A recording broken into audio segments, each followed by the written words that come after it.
Natural disasters, terrorist attacks, and wars have one thing in common. They involve a lot of destruction.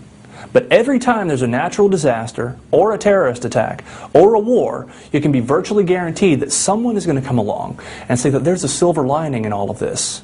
It's good for the economy because it's going to create jobs. When there's a natural disaster, or a terrorist attack, or a war, we have to spend money replacing all the stuff that gets destroyed.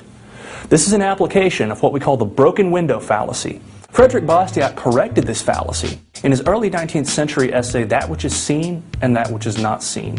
The key point is that destruction does not create prosperity. Destruction destroys prosperity. Imagine someone who owns a shop. The shop has a glass window. Now a kid comes along and throws a rock through the window, so the window's broken, shattered glass everywhere. The shopkeeper's upset.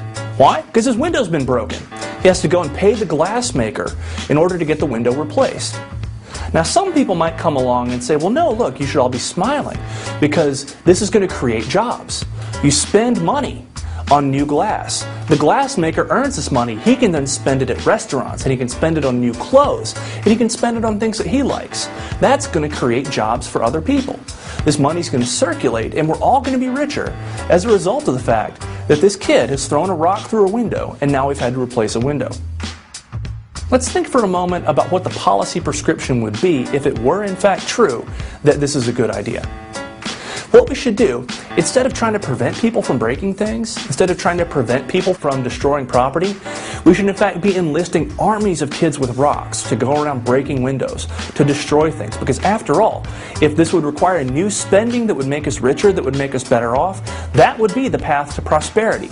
Destroying things, breaking things, and then spending money to replace them.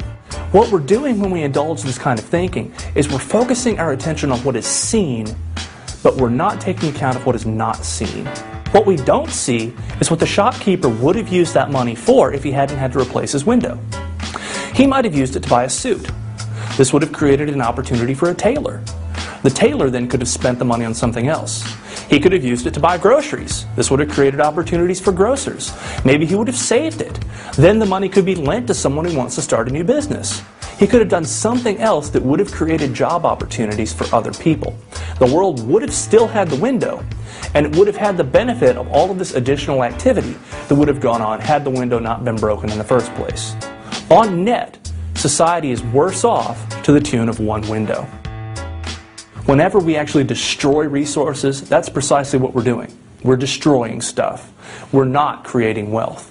It's important to remember that it's production that creates prosperity and not destruction.